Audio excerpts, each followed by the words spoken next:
So all the other kind of YouTube normie channels, the geeks and gamers types and whatever, they're all, I think, pretending to be pumped up about this kind of stuff. I'm not going to pretend to be pumped up about this. This is crap. I'm going to crap all over it, and I'm going to explain why it's important to crap all over Ben Shapiro and the Daily Wire. So the Daily Wire is, I'll click the links to join the channel. Why would we join your Negative Nancy channel? Um, um, I don't know. Could you get your name and get your name? You get a name of color. Is that something? So Daily Wire is making Snow White and this Brett Cooper child actor. But you look at the wiki and she goes, oh, she was child actor, very successful, I guess, but then went on into PragerU, Turning Point, and Daily Wire. That's a certain type of right wing, in quotes, because if that's the right wing, then I think we're a whole nother wing. That's like the neocon, Charlie Kirk, Dennis Prager, Ben Shapiro branch of controlled ops, the Matt Walsh, where they get asked questions on live formats and they refuse to answer questions like, hey, that's not really the right wing. We're the free speech. We don't cancel people. We want to have all questions on the table. And the Matt Walshes and the Charlie Kirks. Do I even have to dignify that question? Yeah, Matt Walsh, that's why somebody asked you. Somebody asked you about some groper or something. It's like, but that doesn't matter. The question stands on its own. How come you can't answer these questions? In fact, you didn't even give a BS answer. You just refused to answer. That's not really the right wing, Matt Walsh. So what exactly is the Daily Wire or the Turning Point USA? It doesn't. Seems like you guys are. Oh, it's the controlled ops right wing. That's what that is. Anyway, so I glanced at her channel. She got like 4 million subs. It's a multi-million-dollar channel between what you make on YouTube and Patreon and selling all this associated crap that goes along with the channel. It's very lucrative for her. And you look at the videos and it's all 100% normie, safe opinion. It's the approved YouTube version of what they think the right wing is allowed to be, because anything allowed on YouTube is garbage. Yes, everything on YouTube within the past 5 years. 5 years. I think 2016 is when they started to crack down, and by 2018, I think all the good channels were gone. It's all designed to keep you distracted with pointless discussions about nothing that matters. They just have to keep you away from Odyssey, Gab, Telegram, Rumble. Hey, and I will say that the Twitter Spaces now, there are some remarkably based space conversations going on. This Robert Seffer guy, I guess he loves to do live streams because he's a guest co-host like several nights in a row. He talks about anthropology and spirituality and aliens and all kinds of just kind of crazy stuff and not so crazy stuff, but it's like there's a lot going on with Twitter Spaces. Anyway, so like the YouTube nowadays, what they're trying to focus on is all pretty girls with safe milquetoast type of opinions, which is what her channel is. So Disney came out with their woke SJW cringe Snow White, where neither Snow White or the Queen are German, much less European, or they don't even, look like they're from that area of the world, which is kind of weird because it's a European folk tale. It's like, isn't that cultural appropriation? No, because reasons. Like, yeah, but it is. It's really insulting to race European people. So Rachel Zegler and Gal Gadot.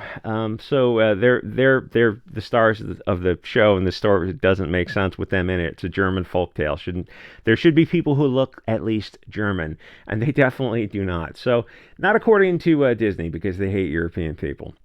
So the thing is with social media is we've moved from a monologue where they're speaking to us and there's no feedback into a dialogue, because we have social media. We have these massively parallel networks going on where we're able to spread information. I mean, you got YouTube channels or Rumble. There's dudes on Rumble who have like 50 to 100,000 people in a live stream. That is a new power base that is developing, and it's amazing to see it, and it's all happening on Rumble and a little bit on Odyssey. So social media is this new thing, and we're finally able to speak out against all this kind of crap. And no, the Phantom Menace, the Comicsgate types individually aren't very big, but the total network of all this kind of area of YouTube actually adds up to a pretty big voice. And everyone should support that, right? An open dialogue about pop culture and any other kind of issue. It's funny because the left doesn't actually support it at all. They don't believe we should have the right to criticize their propaganda. And like I said, there's a branch of the right wing that really doesn't believe in free speech either, which is it's kind of weird. It's like, what branch are we? Oh, you guys are the Hugo Boss branch.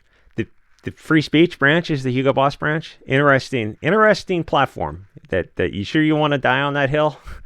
Yeah, those guys over there, the Hugo Boss values are free speech. So then, what are your values? The authoritarian, totalitarian dictatorship of censoring people? That's the con ops, the neocon right wing? Yeah, pretty much. Some opinions just shouldn't be allowed. Oh, okay. Then I'd rather be with the free speech crowd. So Rachel Zegler has been giving interviews about this new Snow White and how outdated it is. 'Cause I guess the first one was 1937, and just a brilliant film, right?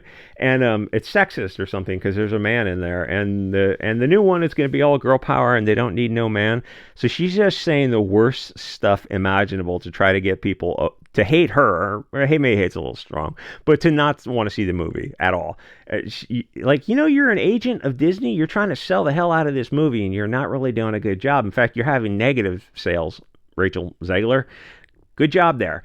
The thing is, she's so deep in an echo chamber, she thinks everybody is just this toxic vagina soy girl like herself. So nobody's interested in Snow White anymore because it's not Snow White. It just has the name. It's the same bait and switch they do with freaking everything. It'll probably be like The Little Mermaid with Halle Berry, I think. That took a long time to finally break even and start making a profit. And movies like this, they're going to break even. They're going to profit. They're going to be like slow burns, but they're not going to be the monster hits like it should be.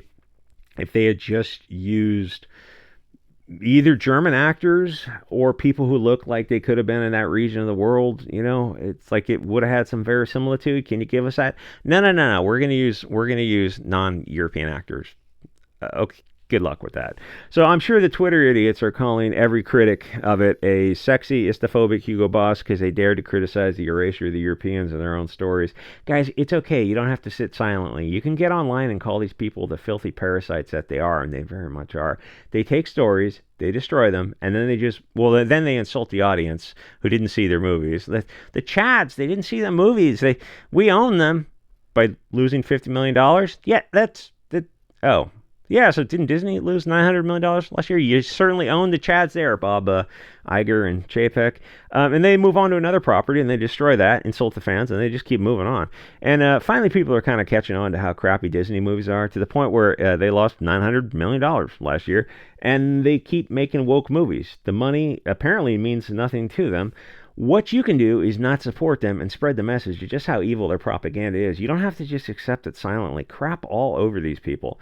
So anyway, the mainstream movies are so bad that competitors are finally starting to pop up. Same thing happened with Comicsgate. It was only possible because the mainstream was so bad that people decided to roll their own comics. So the Daily Wire, which is Benacidal Shapiro's company, I believe, is getting into the movie business as a conservative film company. That's not exactly as cool as it sounds. I mean, it's a start, and that's a good thing. Alternative Hollywood has to start somewhere. And there are a few other networks out there, some Christians, I think, called the Family Network. And there's a few others. They're going to be the better bet for like the more base community. Because Ben and his company is not exactly a conservative. He is his team first, not our team. He's a guy who got into that weird back and forth with Steven Crowder, and the Daily Wire came out of that looking very shady. Now he's the dude who I think wants to nuke Gaza and push Israel's borders out. So that's what I mean. He's not a conservative. He's not playing for our team. He's playing for his team. And as for him making movies, it's just a good start, and that's all it is, because he and the Daily Wire and all the mainstream right wing are just controlled ops. You're not getting the news from Rebel, Blaze, Breitbart, Gateway, Postmillennial, PragerU, and all the others. You're getting the pseudo-right-wing narrative spoon-fed back to you, the allowable opinions. What happens is they control the left wing openly. You know the left is the left, but they control the mainstream right wing secretly. They do this so they can allow a specific spectrum of opinions and set the limits on the right. And if you go beyond this, they'll do their best to silence you.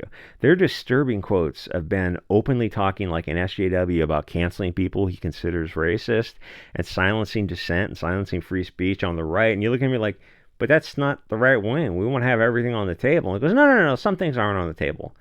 Well, then I don't know what your branch. I mean, that's why we call him the controlled ops right wing, because he's not. That's not the right wing if some things are off the table. And the thing is, most of the right wing wants free speech, but that's what I mean. Ben and the rest of those news companies are not the real right wing. They're their own thing. I mean, a lot of it is like they're just grifting off the right.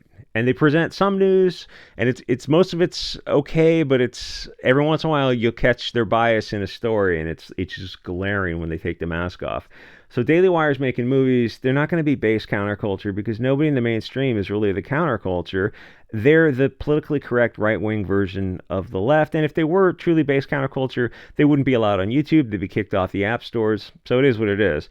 they're the party of illegal immigration. As Ben Shapiro says, he doesn't care about the browning of America, while the left is fine with illegal, but it leads to the same place. So what's the difference between the left and the right? It's like all those states are turning blue. Texas is turning blue because of voter demographics.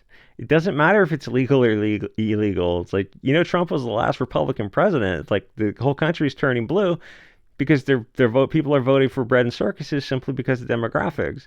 So what's the difference between the right and the left? There really isn't one. They're just, the right wing is just 5 years behind the left wing. And if you look at the quotes from Obama, Hillary, even Biden going back 5, 10, 15, 20 years, they're further to the right back then than anyone to the right is openly now. That's how fast the window has shifted. So anyways, any movies that Daily Wire produces are, like I said, they're going to be a good start, but you're not going to get good classical storylines from them. It's just going to be globalist nonsense, but it's going to be wrapped in this pseudo right-wing facade. When Gina Carano got released from Disney, for her very reasonable comments, they made Terror on the Prairie. So let me sum up the problem simply. Who were the antagonists in that movie? Now, if you understand the history of the West, who would have been the antagonists in the real world? Now compare them to the movie. That's why I say Daily Wire is still just globalist propaganda. And whenever I crap all over these guys, people get pissed and I'll lose 10 subscribers. But like, what do you want me to do? I could lie and pretend to be pumped about this version of the right-wing globalist propaganda so I can make an extra $2 on the video.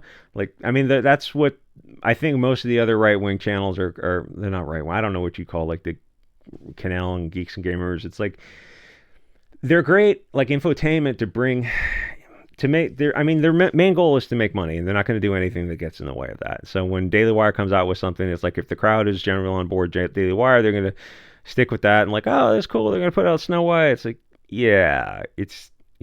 I mean, that's, I get it, it's a job for them. So it's like you get a perspective. It's like you get entertainment from a lot of this kind of stuff.